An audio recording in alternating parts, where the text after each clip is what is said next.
Hello दोस्तों, welcome back to my channel real life style में आपका बहुत बहुत स्वागत। सभी को गुड इवनिंग और सत श्री अकाल, नमस्कार और शुभ संध्या। चलिए, अब आज मैं आपके लिए सीडीपी के कुछ क्वेश्चंस को लेकर के आई हूँ और जो कि आपके लिए काफ़ी यूज़फुल हैं। और मुझे लग रहा है कि जिस तरीके से मैं आपके साथ मेहनत कर रही हूँ, आप भी उस तरीके से मेहनत कर रहे होंगे। और चलिए आगे बढ़ते हैं। ठीक है, क्वेश्चन नंबर 1, किसने सबसे पहले बुद्धि परीक्षण का निर्माण किया? किसने सबसे पहले बुद्धि परीक्षण का निर्माण किया, ये क्वेश्चन आपसे पूछा जा सकता है, इसलिए इसके लिए आप प्रिपेयर रहिए। ऑप्शन ए है अल्फ्रेड बिने, बी है Charles Edward Spearman, C Robert A Sternberg, D है डेविड वेसलर। तो इसका राइट आंसर हो जाएगा अल्फ्रेड बिने। अल्फ्रेड बिने जो है बुद्धि परीक्षण के जन्मदाता के जनक के रूप में जाने जाते हैं। इस बात को ध्यान रखिएगा, अगर कोई पूछे कि बुद्धि परीक्षण का जनक कौन है तो वो है अल्फ्रेड बिने। ठीक है, इसका आंसर के लिए आप लोग मेंटली रूप से प्रिपेयर रहिएगा। फिर नेक्स्ट क्वेश्चन है, एक शिक्षक कक्षा के कार्यों को एकत्र करता है, उन्हें पढ़ता है, उसके बाद योजना बनाता है और अपने अगले पाठ को शिक्षार्थियों की आवश्यकताओं को पूरा करने के लिए समायोजित करता है। वह कर रहा है, क्या कर रहा है ये देखते हैं। सीखने के रूप में आंकलन, फिर सीखने के लिए आंकलन, फिर सीखने के समय आंकलन और फिर सीखने का आंकलन। तो इसका राइट आंसर हो जाएगा सीखने के लिए आंकलन कर रहा है वो। ठीक है, फिर नेक्स्ट क्वेश्चन है, कक्ष में जेंडर विभेद। ठीक है, ऑप्शन ए शिक्षार्थियों के हास्योन्मुख प्रयासों अथवा निष्पादन का कारण बन सकता है, बी पुरुष शिक्षार्थियों के वृद्धि उन्मुख प्रयासों अथवा निष्पादन का कारण बन सकता है, सी महिला शिक्षकों की अपेक्षा पुरुष शिक्षकों के द्वारा अधिक किया जाता है, डी है शिक्षार्थियों के निष्पादन को प्रभावित नहीं करता है। तो इसका राइट आंसर हो जाएगा ए, शिक्षार्थियों के हास्योन्मुख प्रयासों अथवा निष्पादन का कारण बन सकता है। नेक्स्ट क्वेश्चन है, ध्वनि संबंधी जागरूकता निम्नलिखित में से किस क्षमता से संबंधित है? ध्वनि संबंधी जागरूकता निम्नलिखित में से किस क्षमता से संबंधित है? सही ऑप्शन ए है सही व धारा प्रवाह बोलना, बी है जानना समझना व लिखना, सी है व्याकरण के नियमों में दक्ष होना, डी है ध्वनि संरचना पर चिंतन करना व उसमें हेरफेर करना। तो इसका राइट आंसर हो जाएगा, क्योंकि ध्वनि संरचना पर चिंतन करना और उसमें हेर फेर करना, क्योंकि इसमें ध्वनि की ही बात पूछी गई है केवल ध्वनि संबंधी। तो ध्वनि संबंधी केवल ये है पूरी लाइन। ठीक है, फिर नेक्स्ट क्वेश्चन है, प्रकृति पोषण विवाद निम्नलिखित में से किससे संबंधित है? प्रकृति पोषण विवाद निम्नलिखित में से किससे संबंधित है? ऑप्शन नीचे दिए गए हैं जो कि इस प्रकार है। ऑप्शन ए व्यवहार एवं वातावरण, बी वातावरण एवं जीव विज्ञान, सी वातावरण एवं पालन पोषण और डी आनुवंशिकी एवं वातावरण। इसका राइट आंसर है आनुवंशिकी एवं वातावरण। फिर नेक्स्ट क्वेश्चन है, मानव विकास है क्या है ये देखते हैं। गुणात्मक, कुछ सीमा तक अमापनीय, मतलब जिसकी मापा ना जा सके उसे अमापनीय कहते हैं, सी मात्रात्मक गुणात्मक दोनों, डी मात्रात्मक है। तो मानव विकास क्या है? मात्रात्मक एवं गुणात्मक दोनों ही। फिर नेक्स्ट क्वेश्चन है, निम्न में से कौन सा सामाजिकरण की निष्क्रिय एजेंसी है?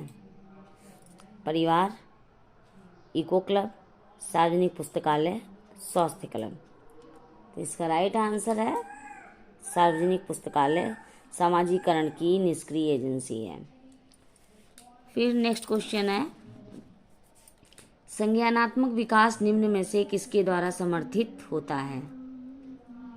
ऑप्शन नीचे दिए गए हैं। उन गतिविधियों को प्रस्तुत करना जो पारंपरिक पद्धतियों को सुदृढ़ बनाती है, बी एक समृद्ध और विविधतापूर्ण वातावरण उपलब्धि कराना, सी सहयोगात्मक की अपेक्षा व्यक्तिगत गतिविधियों पर अधिक ध्यान केंद्रित करना, डी जितना संभव हो उतनी आवृत्ति से संगत सुनियोजित परीक्षाओं का आयोजन करना। तो इसका राइट आंसर है एक बी, एक समृद्ध और विविधतापूर्ण वातावरण उपलब्ध कराना। नेक्स्ट क्वेश्चन है, निम्न में से कौन सा सीखने की शैली का एक उदाहरण है? ए संग्रहण, बी तथ्यात्मक, सी स्पर्श संबंधी और डी है चाक्षुष। तो इसका राइट आंसर है चाक्षुष। अच्छा भैया। फिर नेक्स्ट क्वेश्चन है, प्रेरणाएं अनुभूतियों के संतुष्टिकरण की अवस्थाओं तक पहुंचने और व्यक्तिगत लक्ष्यों को प्राप्त करने की आवश्यकता को संबोधित करती हैं। ऑप्शन ए भावात्मक, बी संरक्षण उन्मुखी, सी सुरक्षा उन्मुखी और डी प्रभावी। तो इसका राइट आंसर है भावात्मक। फिर नेक्स्ट क्वेश्चन है, एक आंतरिक बल जो प्रोत्साहित करता है और व्यवहार परक प्रतिक्रिया के लिए बाध्य करता है एवं उस प्रतिक्रिया को विशिष्ट दिशा उपलब्ध कराता है। ऑप्शन ए अध्यवसाय, बी संवेग, सी वचनबद्धता, डी अभिप्रेरण। तो इसका राइट आंसर है अभिप्रेरण। फिर नेक्स्ट क्वेश्चन है, निम्नलिखित में से कौन सा कारक अधिगम को सकारात्मक प्रकार से प्रभावित करता है? ए सहपाठियों से प्रतियोगिता, बी अर्थपूर्ण संबंध, सी माता पिता की ओर से दबाव, डी अनुत्तीर्ण हो जाने का भय। तो इसका राइट है आंसर अर्थपूर्ण संबंध। फिर नेक्स्ट क्वेश्चन है, प्रतिभाशाली शिक्षार्थियों को से जुड़े प्रश्नों पर अधिक समय देने के लिए कहा जा सकता है? ए समझ, बी सृजन, सी विश्लेषण, डी स्मरण। तो इसका राइट आंसर है सृजन। नेक्स्ट क्वेश्चन है, निम्न में से कौन सा कौशल संवेगात्मक बुद्धि से संबंधित है? ए गतिक प्रक्रमण, बी विचार करना, सी समानुभूति देना, डी याद करना। तो इसका राइट आंसर है समानुभूति। फिर नेक्स्ट क्वेश्चन है, गणित के अधिगम निर्योग्यता का आंकलन निम्न में से किस परीक्षण द्वारा सर्वाधिक उचित तरीके से किया जा सकता है? ए निदानात्मक परीक्षण, बी स्क्रीनिंग परीक्षण, सी उपलब्ध परीक्षण और डी है अभिक्षमता परीक्षण। तो इसका राइट आंसर है निदानात्मक परीक्षण।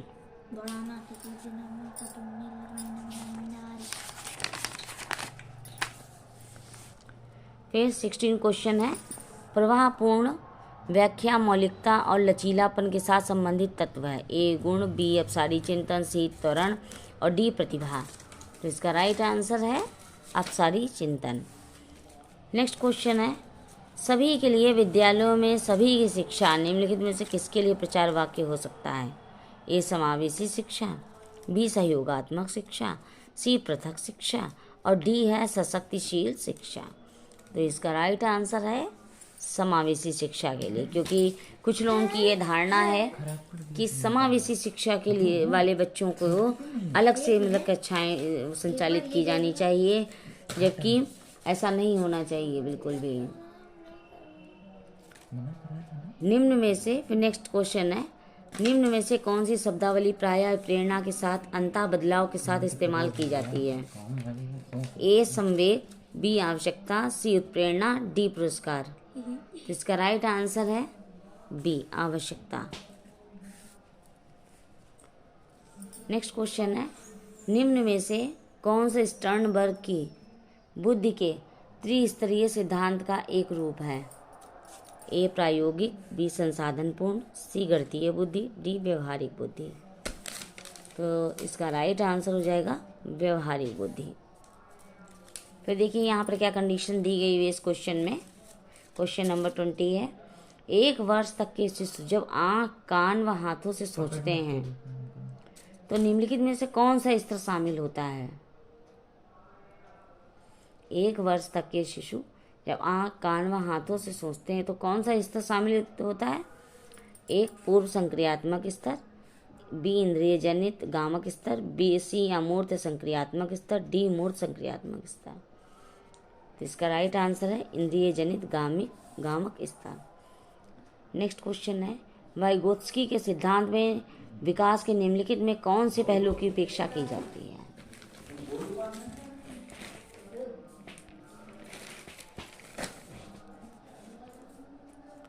ए सांस्कृतिक, बी जैविक, सी भाषाई, डी सामाजिक। तो इसका राइट आंसर हो जाएगा बी जैविक। नेक्स्ट क्वेश्चन है, छात्राएं अपनी उम्र के लड़कों की तरह गणित में अच्छी हैं। फिर बी है, अपनी उम्र के लड़कों की तुलना में स्थानिक अवधारणाओं में कम कुशलता को निष्पादन करती हैं। सी भाषिक और संगीत संबंधी अधिक क्षमताएं रखती हैं। डी गणित के सवाल अच्छे से सीखती हैं और उनके तर्क के बारे में पूछा जाता है। तो इसका राइट आंसर हो जाएगा ए, अपनी उम्र के लड़कों की तरह गणित में अच्छी हैं। फिर नेक्स्ट क्वेश्चन है, ग्रेड अंकों में से कैसे अलग है? यह प्रश्न निम्न में से किस प्रकार के प्रश्नों से संबंध रखता है? ए विश्लेषणात्मक, बी मुक्त अंत, सी है समस्या समाधान और डी अपसारी। तो इसका राइट आंसर है ए विश्लेषणात्मक। नेक्स्ट क्वेश्चन है, शब्दों में अक्षरों के क्रम को पढ़ने में कठिनाई का अनुभव करना और अक्सर चाक्षुष स्मृति का ह्रास से संबंधित है। किससे है? डिस्केलकुलिया, बी डिस्ग्राफिया, सी है डिस्प्राक्सिया और डी है डिसलेक्सिया। तो इसका राइट आंसर हो जाएगा 24 का डी डिसलेक्सिया। पढ़ने में कठिनाई का अनुभव करना किसका है? डिसलेक्सिया का है। फिर नेक्स्ट क्वेश्चन, रिया कक्षा में पिकनिक तय करते हुए ऋषभ से सहमत नहीं है। वह सोचती है कि बहुमत के अनुकूल बनाने के लिए नियमों का संशोधन किया जा सकता है। यह सहपाठी विरोध पियाजे के अनुसार निम्नलिखित में से किससे संबंधित है? ऑप्शन ए संज्ञानात्मक अपरिपक्वता, बी प्रतिक्रिया, सी सहयोग की अनैतिकता और डी है विषमांग नैतिकता। तो इसका राइट आंसर है सी सहयोग की नैतिकता। नेक्स्ट क्वेश्चन है, वे शिक्षक जो विद्यालय आधारित आंकलन के अंतर्गत कार्य करते हैं। ए उन्हें प्रत्येक शिक्षार्थी को प्रत्येक विषय में परियोजना कार्य देना पड़ता है। बी शिक्षार्थियों के मूल्यों और वृत्तियों का आंकलन करने के लिए रोजाना उनका सूक्ष्म अवलोकन करते हैं। सी व्यवस्था के लिए स्वामित्व की भावना रखते हैं। डी उन पर अधिक कार्य का बोझ रहता है क्योंकि उन्हें सोमवार की परीक्षा सहित अक्षर परीक्षा लेनी पड़ती है। अक्षर परीक्षा लेनी पड़ती है। तो इसका राइट आंसर है सी, व्यवस्था के लिए स्वामित्व की भावना रखते हैं। फिर नेक्स्ट क्वेश्चन है, एल्बर्ट वेंड्यूरा के सामाजिक अधिगम सिद्धांत के अनुसार निम्न में से कौन सा सही है? ऑप्शन ए बच्चों के सीखने के लिए प्रतिरूपण एक मुख्य तरीका है। बी अनसुलझा संकट बच्चे को नुकसान पहुंचा सकता है। सी संज्ञानात्मक विकास सामाजिक विकास से स्वतंत्र है। डी खेल अनिवार्य है, उसे विद्यालय में प्राथमिकता दी जानी चाहिए। इसका राइट आंसर है बच्चों के सीखने के लिए प्रतिरूपण मॉडलिंग एक मुख्य तरीका है। फिर नेक्स्ट क्वेश्चन है, जब बच्चे एक अवधारणा को सीखते हैं और उसका प्रयोग करते हैं तो अभ्यास उनके द्वारा की जाने वाली त्रुटियों को कम करने में मदद करता है। यह विचार के द्वारा दिया गया है। ऑप्शन ए जीन पियाजे, बी है जेबी वाटसन, सी है लेव वाइगोत्स्की और डी है ई.एल. थॉर्नडाइक। इसका राइट आंसर है ई.एल. थॉर्नडाइक। नेक्स्ट क्वेश्चन है, सिद्धांत चित्र के द्वारा नवीन अवधारणाओं की समझ बढ़ाते हैं। ऑप्शन ए विशिष्ट विवरण पर एकाग्रता केंद्रित करने, बी अध्ययन के लिए शैक्षणिक विषय वस्तु की प्राथमिकता तय करने, सी तर्कपूर्ण ढंग से सूचनाओं को व्यवस्थित करने की योग्यता को बढ़ाने और डी है विषय क्षेत्रों के बीच ज्ञान के स्थानांतरण। तो इसका राइट आंसर हो जाएगा सी, तर्कपूर्ण ढंग से सूचनाओं को व्यवस्थित करने की योग्यता को बढ़ाने। नेक्स्ट क्वेश्चन है, निगमनात्मक तर्कणा में शामिल है। ऑप्शन ए विशिष्ट से सामान्य की ओर तर्कणा, बी ज्ञान का सक्रिय निर्माण और पुनर्निर्माण, सी अन्वेषण परक सीखना और स्वतः खोज परक संबंधी पद्धतियाँ, डी है सामान्य से विशिष्ट की ओर तर्कणा। तो इसका 30 जो कि लास्ट क्वेश्चन है हमारा, इसका राइट आंसर हो जाएगा सामान्य से विशिष्ट की ओर तर्कणा।